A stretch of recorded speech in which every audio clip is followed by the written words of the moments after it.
What's going on, guys? Gary here with Rask Group, back with another video. Today, taking a look at the go-to rifle project based on the Modern Material 14.5 upper receiver group, including their bolt carrier group charging handle. This is going to be a long-winded video, so I'm going to try to speed through all of this shit, get it out. You guys know exactly what I'm running. I get a lot of questions. We're going to answer all of them. If I touch on something way too briefly or I skip over it super fast, let me know. I'll go into the comment section and answer it afterwards. So, muzzle device. On here right now is a Modern Material Exit muzzle brake. I'm going to be swapping it out for a Sons of Liberty Gunworks flash hider. This compensator does a great job. It really does. Not my cup of tea. I'm more of a fan of the flash hiders. So, I'm going to be opting for that. This is pin and welded, so I got to send it into a gunsmith. Lighting system. Arisaka M600, push forward on a Unity Fusion Lightwing adapter, and that is connected to a Unity Fusion hub. That's what the Steiner D-Ball I2 is directly mounted to. Decent civilian laser, not great, but it works in most of the time, I should say. So, and both of those are routed back to ModLite mod buttons on the HRF Concepts dual ramp. White light in the back, laser forward, meaning that when I grip this rifle, if I accidentally depress this, I'm not worried. It's the laser. It's switched to off unless I'm ready to use it. Sling retainer, the one and only Rask Group ESR V1. V2 is coming out soon. Be on the lookout for that. Sling is a Gat Monkey 2-point padded sling. Really big fan of this. Works great with our sling retainers. I can really grab this, rip and go. Not a problem. And then to stow it back up, you just got to fold it, tuck it in the elastic, and you're done.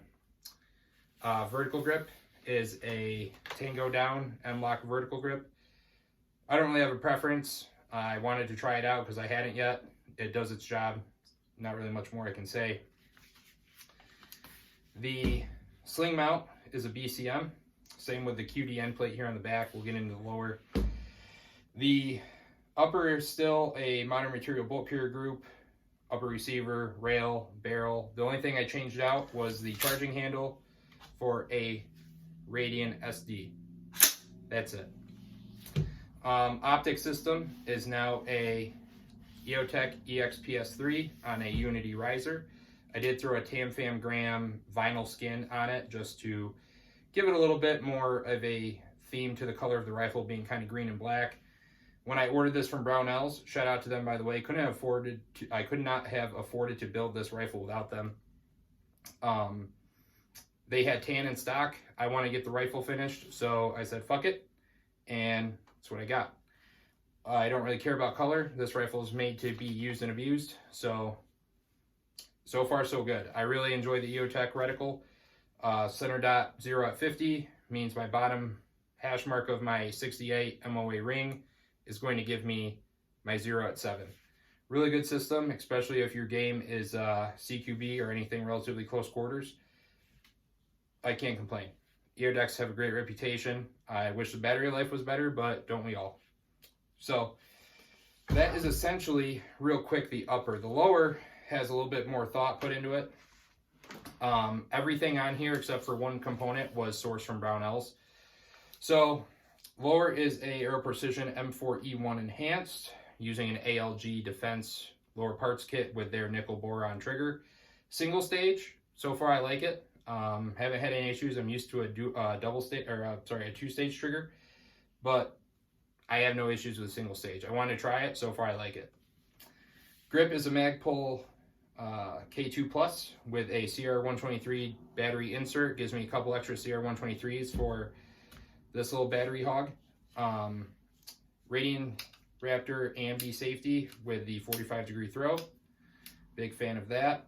I swapped out the standard mag release for a Troy Industries ambidextrous bolt catch. Buffer system, Brownells mil spec carbine buffer tube with a Brownells spring and an H2 buffer. I believe this is the Magpul SL Mo stock, K stock. I don't know, the one that has the QD attachment on either side. Pretty comparable to the B5 Systems Bravos and SOT mods, except I would say this is a little bit more low profile overall. I like it. I can't complain. Haven't had an issue yet. HRF Concepts magwell. The M4U1s already have a relatively decently flared magwell. This was just open that up a little bit more. So far, so good. I mean, not the greatest on rifle reloads as it is. I'll be the first one to admit it. This has not made me any worse. I'm not sure if it makes me any better. Probably some more time behind a rifle will solve that issue. Remember, guys, Gucci gear won't save you. Skill sets aren't bought. You need to go out and practice and train. That being said, the biggest kind of caveat, and the one thing that did not come from Brownells on this lower, is this right here, which is a PDQ, pretty damn quick mag release. So I have the ability to lock the bolt back with this finger and drop the bolt. It also gives me a standard bolt catch on this side, right? You have to do some light machining to your lower, but other than that, it's not hard machining. It's pretty simple. We did it with a Dremel tool, and it doesn't put anything in my trigger guard to give me an ambi bolt catch. To me, this is an awesome way to make a standard lower receiver ambidextrous, right? I mean, you got to do a little bit of fitting. You got to play with it a little bit, but so it's a little stiff on the way up to lock back, but I mean, nothing that I'm going to be pissed off about or be bothered. That way, if you reload, boom, drop, go. This is to me, one of the best enhancements I've ever put onto a gun. One of the best. Big fan of it. I think everybody should at least try it. If it's not for you, I would, you know, go with whatever option you're feeling. But I will say that if it's your first time and funds are tight, I would try it for the first go around on like I don't know, Poverty Pony lower, an Anderson, something like that. If you're worried about it, you know, a practice lower that you don't really care about, it's not hard. There's a tutorial right on YouTube. That's what I used.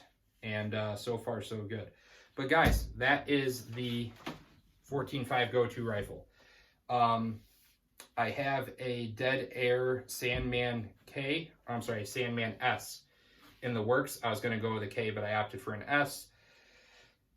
Once that's here, this will be damn near completely done. Nothing left to do except just run it. And until that time, guess what I'm going to do? I'm just going to run it. I'm excited. I like this rifle a lot. I can't wait to get out and get some more rounds through it. You know, make sure you guys are checking out Brownells for all your firearms needs. They do a lot of good stuff for the community. Check us out on Instagram @_RASGroup. Check out the website, rasgrouptraining.com. And other than that, that's all I got for you guys. I appreciate you stopping by. Stay safe. Stay trained.